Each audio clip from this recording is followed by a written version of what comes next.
1991 का साल भारत के लिए बहुत उथल-पुथल भरा रहा था। मई के महीने में देश में आम चुनाव हो रहे थे। करीब आधी सीटों पर मतदान हो चुका था।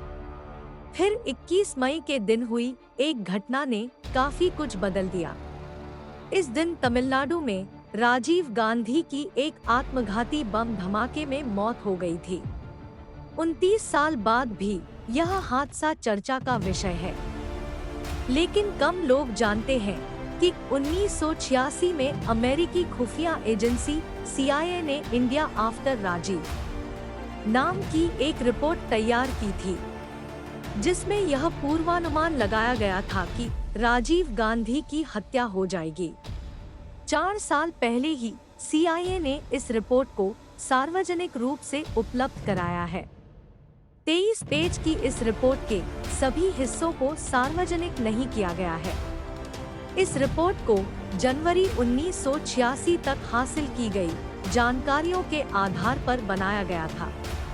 रिपोर्ट के शुरू में ही साफ तौर पर यह लिखा गया था कि प्रधानमंत्री राजीव गांधी 1989 में अपने कार्यकाल के खत्म होने से पहले कम हत्या के प्रयास का सामना करेंगे। इस रिपोर्ट में राजीव गांधी के जीवन को बहुत से उग्रवादी संगठनों से खतरों का जिक्र था और यह भी बताया गया है कि उनकी हत्या के बाद कैसे हालात हो सकते हैं। अजीब बात यह है कि जिस समय यह रिपोर्ट तैयार हुई, उस समय तक राजीव गांधी और लिट्टे के बीच की अनबन या फिर टकराव जैसी स्थिति नहीं थी।